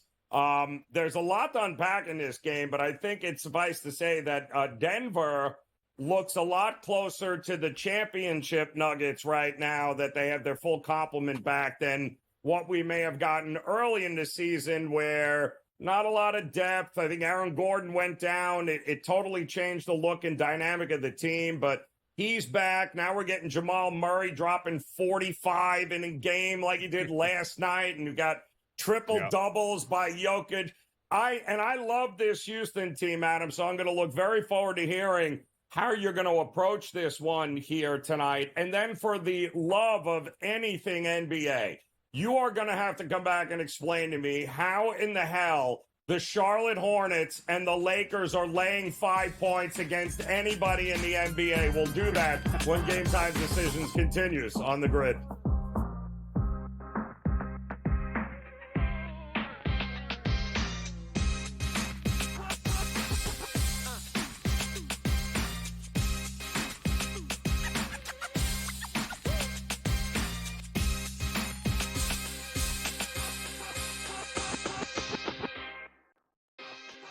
It's going to be copy-paste. Books are not good. Win total's a tick too low. Knock it right over. Make playoff price tick too juicy. Bang it out. Postseason comes around on a tee. Knock their heads off. I don't think the Steelers organization just makes a move to make a move. They have to have, it's like being in the book. You have to know what you're going to move the line to. Game Time Decisions. Only on SportsGrid.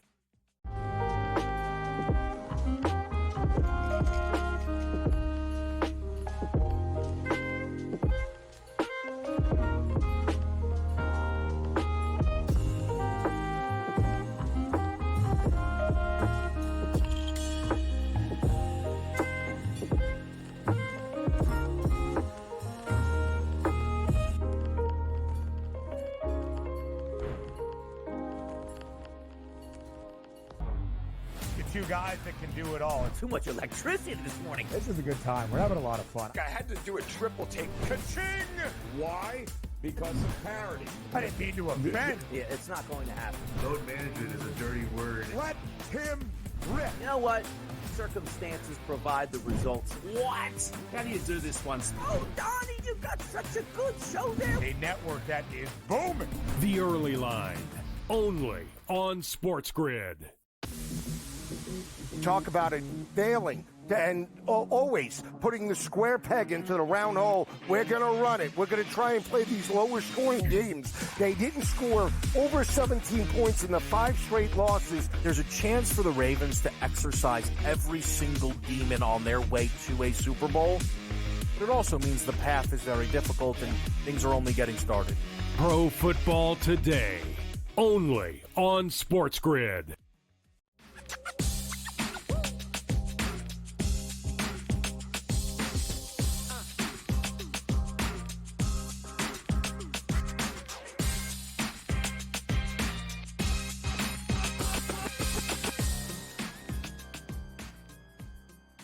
All right, welcome back in Game Time Decisions here on the SportsGrid Network. Joe Raineri, joined by Adam Kaufman, as we look at the NBA here tonight. Game of the night in Denver here, Adam, between the Nuggets and the upstart Rockets here.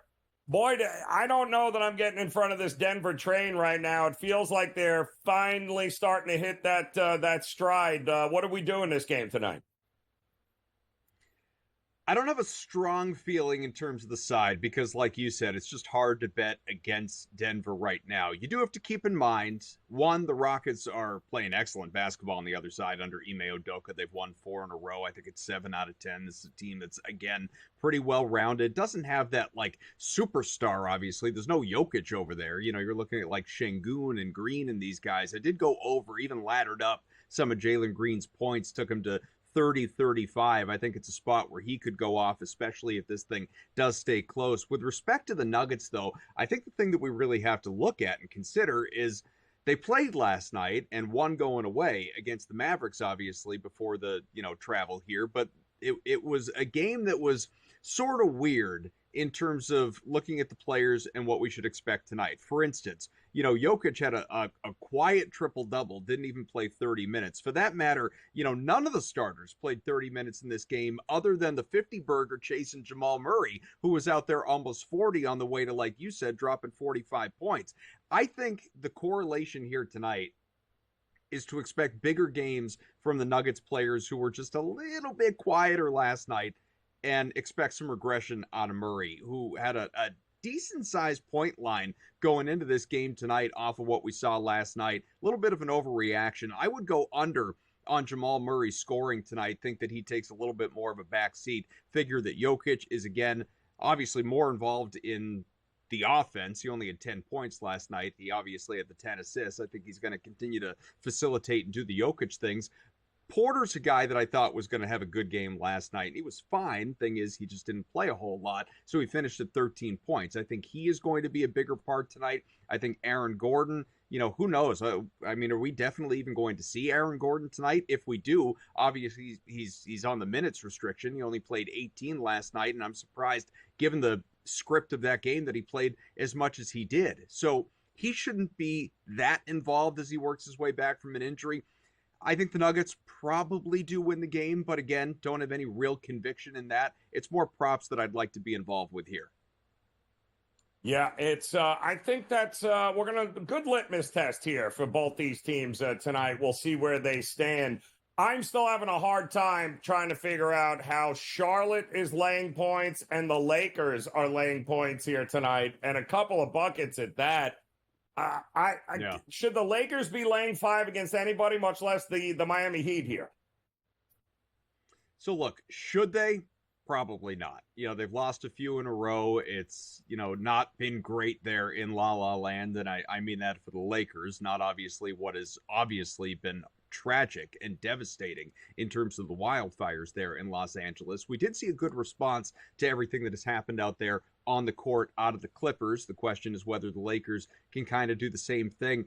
It's going to sound nuts, and I don't trust them, and I have trouble investing in them. And all of that said, one of my favorite plays on the NBA card tonight is taking the Lakers with the number, believe it or not. I think LA at home tonight against a team, you're there in Florida, South Florida. I mean, all that's going around with this Miami team right now, with Jimmy Butler telling, Pat Riley to his face he wants out, he's not signing an extension. I mean, it's just drama all over the place, coupled with the fact the on-court product has not been great.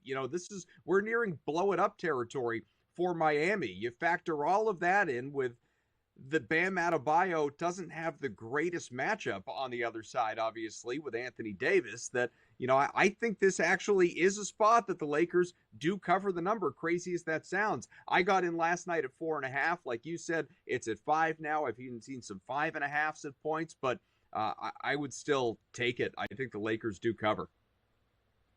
Liking the Lakers to cover tonight against the Miami Heat as the Lakers look to get back on track in that one here. I think it's a heck of a night here in the association for sure. I did not hear a big vote of confidence for the Charlotte Hornets, though, so I'm going to assume you might not be laying the points with them. Is that correct, Adam? No, I don't really want anything to do with the Charlotte Hornets. That said, I would go over on Mark Williams, whether it's his points, whether it's his points rebounds combo. You know, Nick Richards is out of the picture now, man. It's Williams season. Money to be made here, Adam. We appreciate it. Game Time Decisions continues on.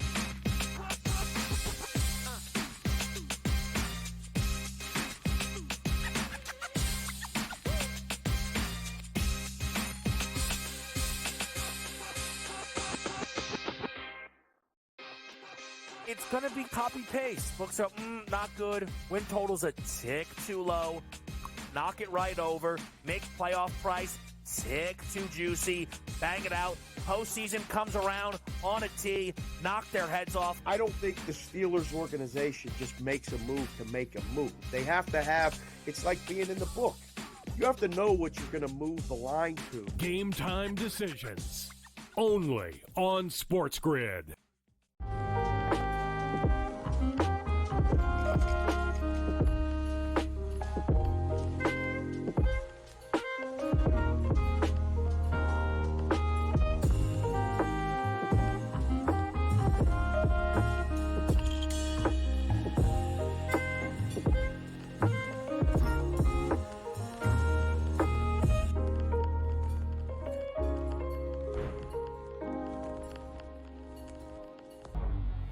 Two guys that can do it all. Too much electricity this morning. This is a good time. We're having a lot of fun. I had to do a triple take. Ka-ching!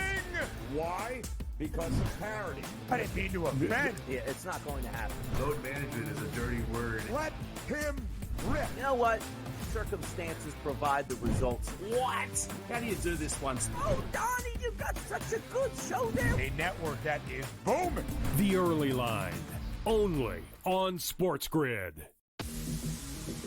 Talk about it failing and always putting the square peg into the round hole. We're going to run it. We're going to try and play these lower scoring games. They didn't score over 17 points in the 5 straight losses. There's a chance for the Ravens to exercise every single demon on their way to a Super Bowl.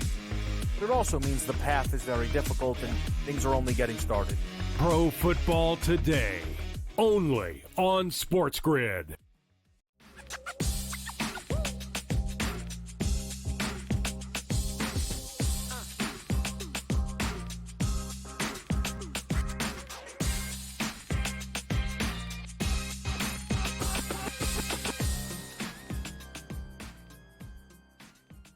All right, welcome back in here. Game Time Decisions on the SportsGrid Network. I'm Joe Raineri, and we're joined by our good friend Brady Cannon now. We've got plenty to be excited about this week as divisional round playoffs in the NFL are coming up. Saturday, 2 games on Saturday, 2 games on Sunday, which is always great. And we'll talk some NFL here, Brady, but I want to get your thoughts as the PGA Tour in full effect. And then I had to watch Tiger Woods embarrass himself on the TGL last night by hitting shots into the water from 30 yards out, which was unbelievable. But we do have, of course, the American Express, I believe, coming up this week on the PGA Tour. And what are we... Some big numbers in this. What are we looking at here this week? Yeah, maybe the only guy that outdid Tiger Woods was Kevin Kisner, blading one out of the bunker. Yeah, that was pretty bad. A couple of blowouts in a row there, the TGL league. But, you know, I thought it's cool. Hey, on a Tuesday night, I'm having fun with it. I'm looking forward to tuning in again next week with Rory in competition there. Hopefully we get a little more drama between the two teams. But you know, this is a really interesting tournament, Joe, in La Quinta, California, Palm Springs, Palm Desert, what have you. A rotation of courses. They play 3 different courses, the stadium course by Pete Dye, the Nicklaus Tournament course, and then La Quinta Country Club. It's a Pro-Am. The courses are really easy. They're set up simple so they don't beat these amateurs up too bad. The amateurs will play with the pros for the first 3 days, and then they'll have a cut after 54 holes. We come from Hawaii where, you know, we were 1 out of 2. We hit Hideki. We missed at the Sony, but not a bad couple of weeks work there over on the islands. Those 2 tournaments, very predictable. Now we go to the American Express, which in my opinion might be the very most unpredictable tournament on the tour calendar. So I'm dumbing down the risk. I'm not playing head-to-heads. I'm not doing finish position markets. I'm going to take a little gamble with a few outright finishers here. I mean, first of all, you've got two of the courses that have no shot link data. So you only kind of have half the stats available, as far as when you're trying to study what makes sense around these golf courses. And if you look at who's won here, I mean, you had John Rahm win, I think he's won a couple of times actually. But then after that, it's Adam Long, Hudson Swafford, Andrew Landry. I mean, 4 out of the Dunlap last year was an amateur, for God's sakes. You haven't had an amateur win on the PGA Tour in 33 years. 4 out of the last 6 winners at this tournament have been triple-digit bombs, and I'm talking like 300 to 1, 500 to 1. The average world ranking is like 150th. So, I mean, guys just come out of nowhere and win this thing. I took some stabs. I tried Kurt Kitayama, UNLV Rebel golfer, has done well here in the past. I primarily went with guys that are very good ball strikers, very good iron play. I think distance off the tee is going to help this week. Really good iron play. And then you just hope to find a hot putter. Not much work is needed around the greens as far as scrambling and short game and all that stuff. It's pretty simple, and you'll see it reflected in the scores. The winning score proposition bet out here, Joe, at the Westgate Superbook is 28.5 under par. So plan on these guys going low, and you got to throw some darts at some triple-digit long shots this week. Yeah, why not? Now's the time to do it here on the PGA Tour as we ramp up, getting ready, of course, for our first major will be here before we know it. But we do have to get through what is going to be, I think, one heck of a weekend in the NFL here, as we've got, let's face it, Texans, nobody's given a shot against Kansas City. We got the Commanders, it feels like nobody's given a shot against the feels like there's an awful lot of people just looking at the chalk here, and something tells me, Brady, that is not the direction you're heading here. No, not at all, Joe. In fact, I did a couple of teasers that were just completely anti-public. And I think the public is on one dog, and that is the Los Angeles Rams. I think that is the one line that the Baltimore line makes sense too. But the Eagles, I make about a 6.5 point favorite. So I think the Eagles will win that game. Will they cover? I'm not positive. I wouldn't be surprised. But the two dogs you mentioned on Saturday, the Commanders and the Texans, I just think those lines are really inflated because we know the Chiefs are a very public team and the Lions have become one. The whole country's fallen in love with the Lions, me included. I love this team. I hope they go all the way. But am I going to lay 9.5 points? I think there's also teaser protection in there. That's probably inflated by 1.5 or so to keep these books out of, teaser risk with a 6.5 point teaser, what have you. I think that line with the Commanders should be probably under 6. I do believe the Lions will win the game, but I'm not sure they'll win it by double digits. And then the Chiefs, they just played this team a few weeks ago and the line was 3.5. Now it's 5 points different. I mean, I can understand it being a little bit different. The Chiefs are getting healthier. They've looked better in the last couple of weeks. But a 5-point adjustment is too much for me. I think this line ought to be in I would say 6 at the most. I think 8.5 is too many. And we've seen some 8s out there, but there are also some 8.5s. And that's right in teaser. There's going to be 1,000 teasers on the Chiefs, Joe. There's going to be a lot of teasers on the Lions, and there will be teasers on the Eagles. One of them is going to upset the party here, I imagine.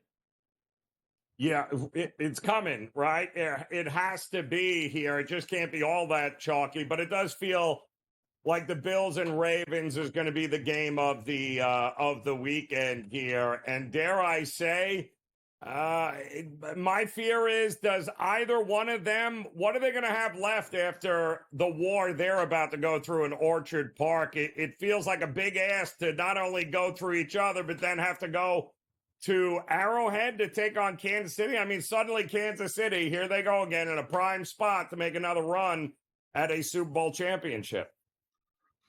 Yeah, you're exactly right. It's going to be it's a tough draw for both the Ravens and the Bills. And I tell you what, I wouldn't be surprised if the winner of that game hosts the AFC Championship. I would not be surprised if the Texans beat the Chiefs outright.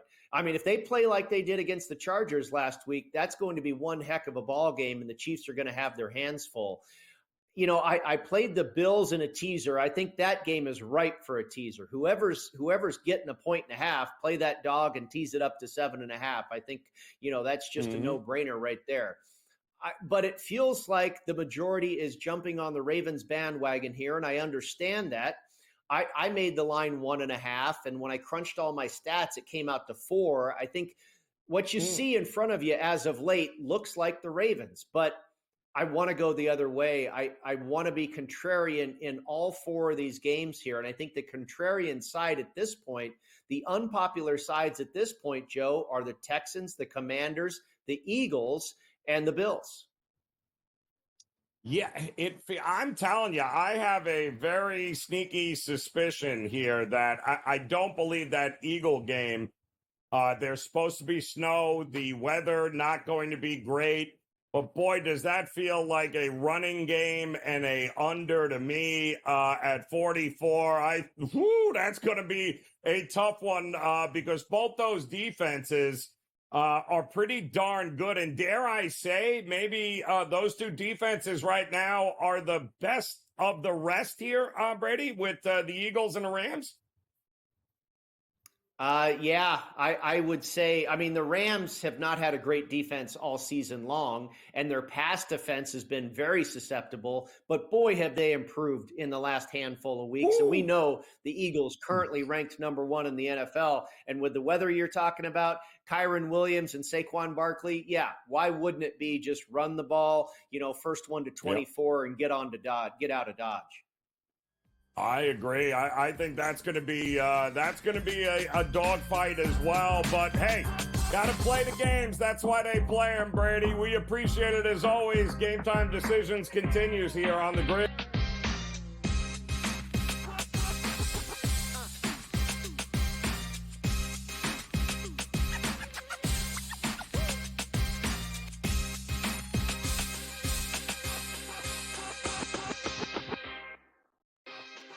It's going to be copy-paste. Books are not good. Win total's a tick too low. Knock it right over. Make playoff price tick too juicy. Bang it out. Postseason comes around on a tee. Knock their heads off. I don't think the Steelers organization just makes a move to make a move. They have to have, it's like being in the book. You have to know what you're going to move the line to. Game Time Decisions. Only on SportsGrid.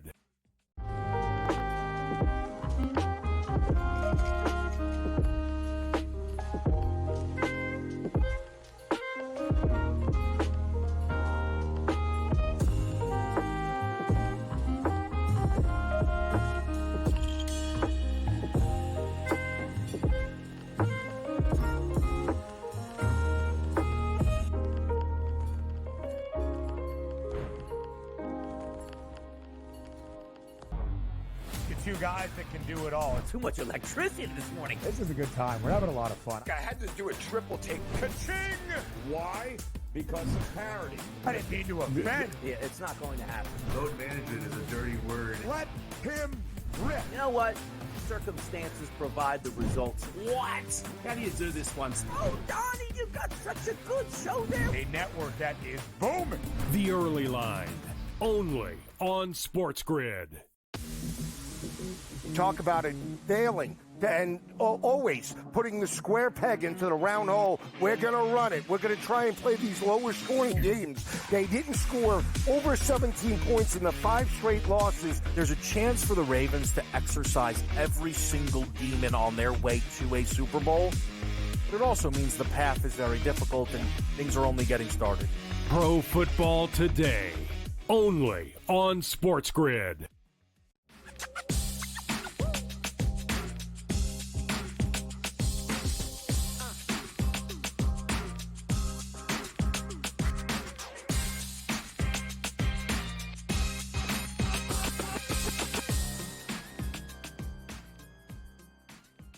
All right, welcome back in here. Game Time Decisions on the Sports Grid Network as we're getting ready here. Big night on the hardwood. Only a couple games in the NHL here tonight, but plenty going on in college hoops where we got these great top 25 matchups, including anytime you get a number 2 versus number 9. Boy, it's kind of must-watch television. And the good news is coming up top of the hour, our good friend Scotty Wetzel will have all the action covered for you, including with Iowa State and Kansas. Scotty, it feels like this is going to be a heavyweight fight between these two teams out of the Big 12. 5.5 felt like a big number for Iowa State, but how did you decide to go with this one? Yeah, game's underway, Joe. No big deal because the number is about the same as what it was to start with the over-under. You know, we've been doing this before, and I've told you before, and Kansas pumps out nothing but unders. The number 1 under team in college basketball this season, the Kansas Jayhawks, a mind-boggling 14-1 under. Yep, you heard that right, Joe. 14-1. It's underway. The number is 145.5, depending on the service you use in-game live. You generally try and do games that haven't started already, but I couldn't pass up a 14-1, and I'm glad it's at a normal pace here. So love the under Kansas. Forget about who's going to win. Sit back, enjoy the game. And just keep in mind, last game, Kansas had about 80 points, literally in the first half. And then the second half, they shut down. I forget who they were playing. I forget who it was, but they held that team to like 25 points in the second half, and even that game went under. So give me the under Kansas, Iowa State, 145.5 right now in game live. I love that one. Also, I got to tell you, quietly, Coach Izzo over at Michigan State has put together a pretty darn good team nobody seems to talk about. They're at home taking on Penn State, 11.5. I don't know that it's high enough, Scotty, to be quite honest with you. Penn State's terrible. Yeah, another game that just tipped off, but it's funny, Joe. I was going to say the same exact thing. It's weird to say no one's paying attention to Michigan State, right, with the history and Izzo and everything, but then very quietly, they're 14-2. They're covering the spread like it's nobody's business, 11-5 against the spread. They're at home, and they're only laying 11.5 against a mediocre at best Penn State team that's lost 3 in a row and is only 7-10 against the spread. I mean, if this is not a 15, 20-point Michigan State win tonight, I'd be real surprised. The number is 12.5. Like I said, they just tipped off. So even if it is 12.5, go ahead and buy it. I think they win by, in that 15 to 17 point or 15 to 20 point range tonight. I like Michigan State a lot at home tonight.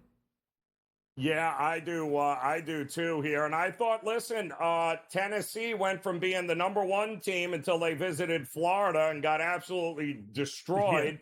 Now they're considered the 6th best team, but Georgia, boy, oh boy, they've been playing some pretty tough basketball here. This too feels like a big defensive battle. What are you looking at? Yeah, I am. Big bounce back spot. You're right. Tennessee getting embarrassed like they did against Florida. So I got 2 strong under teams. Forget about who's going to win. I don't want to lay double digits with Tennessee at home, even though they're terrific at home. But more importantly, under 10-6 Tennessee under, Georgia 10-6 under this season as well. So the number's a little low, 133.5. But if we do get the nail biter that we're hoping for, then this has got 62, 61, 61, 58 written all over it, not 72, 71. So give me the under 133.5, Georgia, Tennessee. Oh, I love that one. And, of course, Houston, who is apparently going scorched earth on everyone. Remember us, they say? They're taking on a West Virginia team who, listen, has been very surprising so far this year. But I think there's levels to this. And going into Houston, and they are a big, 15.5, 16.5 point favorite. But you're going to look at the total instead here. Yeah, I hate laying that kind of wood in a college basketball game. It's just, man, you really got to whack a club, right? So I love playing unders on Houston games. The numbers are way down, like this one, 124.5.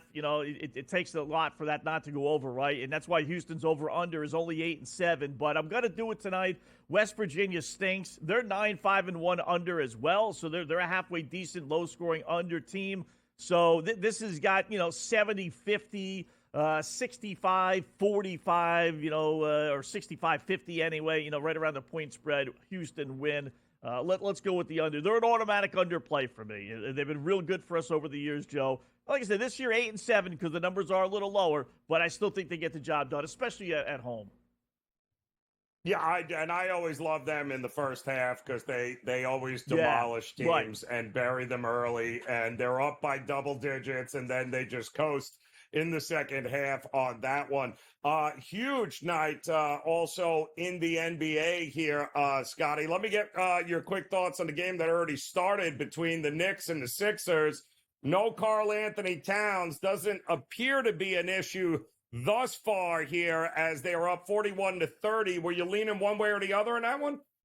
But a 70, I was, and listen, it looks like hindsight, right? Yeah, I was going to play the Knicks. I don't mind playing on teams that don't have their superstar players. We've talked about that over the years, right? And they are up 11 right now, 41-30. 76ers getting crushed last night. I mean, they're really just a mess. It's no one plays for them. Paul George still out, and Embiid's still out, and they have not picked up where those guys, have left on them. It's a rare team without their star players where they don't even show any life whatsoever. So Knicks by 11, I would still lay the 11.5.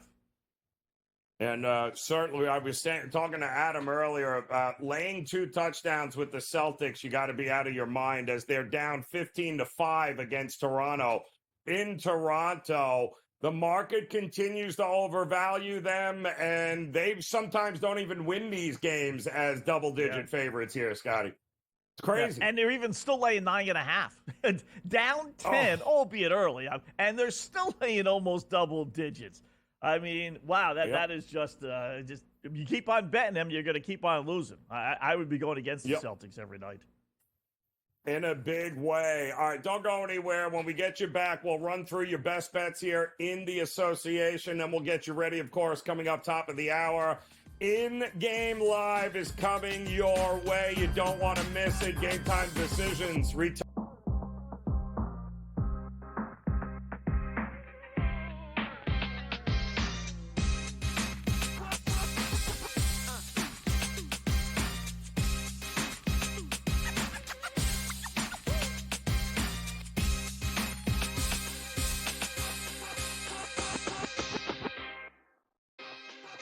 It's going to be copy-paste. Books are, not good. Win total's a tick too low. Knock it right over. Make playoff price tick too juicy. Bang it out. Postseason comes around on a tee. Knock their heads off. I don't think the Steelers organization just makes a move to make a move. They have to have, it's like being in the book. You have to know what you're going to move the line to. Game Time Decisions. Only on SportsGrid.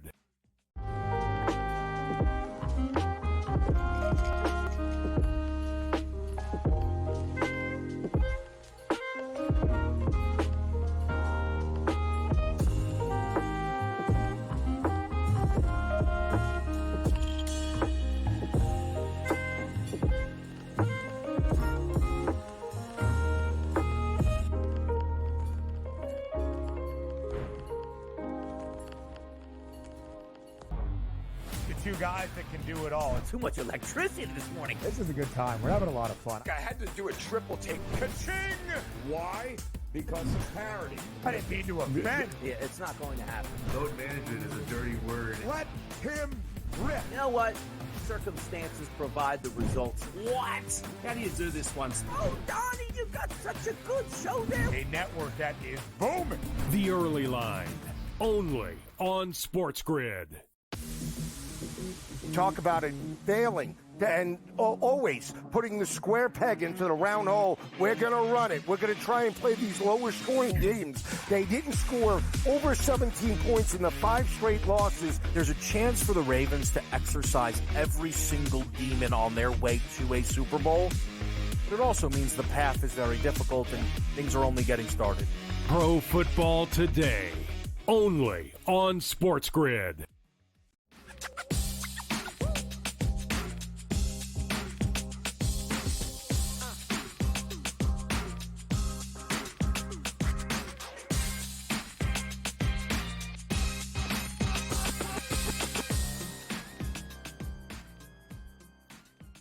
All right, welcome back in here. Game Time Decisions on the Sports Grid Network as we look to pass the baton off to our good friend Scotty Wetzel here in-game live. He and Dave Sherapan will have you covered on all of these games. And Scotty, before we get you out of here, great night in the association. Run down your bets for us here. I couldn't find anybody. Felt like this Memphis-San Antonio game, like they were begging you to take Memphis. Yeah, I can't for the life of me figure out why San Antonio is only a 2-point underdog in this one. Yeah, we got some strange lines tonight, Joe, in the NBA. We really do. We'll start there, right? Memphis laying 2.5 at San Antonio, right? So why is that a strange line? Well, obviously Memphis is a lot better than San Antonio to begin with. Memphis owns, and when I mean owns, they own San Antonio 14-1 against the Spurs their last 15 meetings. And I get it, this is a little better San Antonio team than what we've seen, but still 14-1. You got to take that into account. Memphis has won at San Antonio 10 of the last 11 meetings, so don't think being at home is going to help the Spurs. And then Memphis overall 23-9 against the spread their last 32 games, and you get basically a pick 'em. Don't get it. I'll take it. Lay the 2.5. How about Milwaukee at home laying only 6 against Orlando? I thought for sure when I saw this line, the Greek Freak, who's really not Greek, isn't playing tonight. No, he's playing. And Chris Middleton, who's been in and out of the lineup without injuries, is supposed to play tonight as well. I mean, the Bucks, you talk about, again, dominating Milwaukee. 20-2 their last 22 games against the Orlando Magic. Again, this Magic team might be a little bit better, but really it's not this one. The one that started the season, yes, but then they've been killed by injuries. They were only 4-6 their last 10. Give me Milwaukee at home, laying only 6. How about the Denver Nuggets at home, laying only 1.5 to Houston? I get it. Rockets, pretty good team. You know what? I'll buy into them. I like that a lot. But Denver, 10-1 their last 11 against the Rockets at home. They're 8-3. Denver struggling? No, they're 8-3 straight up and against the spread. Their last 11, and the Joker and Jamal Murray both expected to play tonight. Aaron Gordon might be questionable. You get in the main 2, and they're at home. Pick them. That's a little too much respect for the Houston Rockets, Joe. And then the last one might be the best one overall, just as far as funny, goofy lines go. I'm going to grab the Jazz, Joe, at home, getting 5 against Charlotte. I wouldn't make the Charlotte Hornets a 5-point favorite over Topeka High. I really wouldn't. Charlotte, 1-15. 1-15, Joe, their last 16 road games. 2-19 straight up, their last 21 games overall. Utah, 11-2 straight up, last 13 games against Charlotte. The Jazz playing better of late, Jazz purposes anyway, 10-3 against the spread last 13 games. And I'm getting them, and more importantly, I'm being asked to lay 5 on the road with Charlotte. Listen, could be 4 sucker bets, Joe. Who knows? We may go 0-4, but you'd have to really put a gun to my head, dare I say that, to go the other way on these bets. These would be a classic opposite pick bets. They really would. I'm with you, Scotty. I'm laughing at some of these lines here tonight in the association. Because the good news is we get to follow along with you here tonight. So we'll see if they're baiting us into betting a few of these teams here tonight with the lines. But Scotty's going to have you covered coming up here on In-Game Live starting in just a couple of minutes, him and Dave Sherapan. So no need for you to have to go anywhere. All the action side by side coming up for you, including some great games still in college hoops, getting ready to start, in fact, in the next round of games here, including those 8 o'clock ones. But I will tell you, at Kansas and Iowa State right now at the break, Iowa State up 10, 40-30 right now is what we are seeing in that game there. I think that is going to be very interesting. And the Dayton Flyers, 20-2 straight up at home over the last couple of seasons. Yeah, they're down 12 right now to George Mason. Wow, what a interesting turn of events there for the Dayton Flyers. Do they have enough in the tank to come back here tonight against George Mason on their own home courts? They're getting embarrassed there. Still to come here, of course, we're looking forward to Florida State taking on Pittsburgh. Another one of those home dogs that might be of interest to some folks. And late night, little UNLV, the Running Rebels, also getting points at home against Utah State. We've got you covered in-game live. Coming up next, we'll see you again tomorrow here on Game Time Decisions.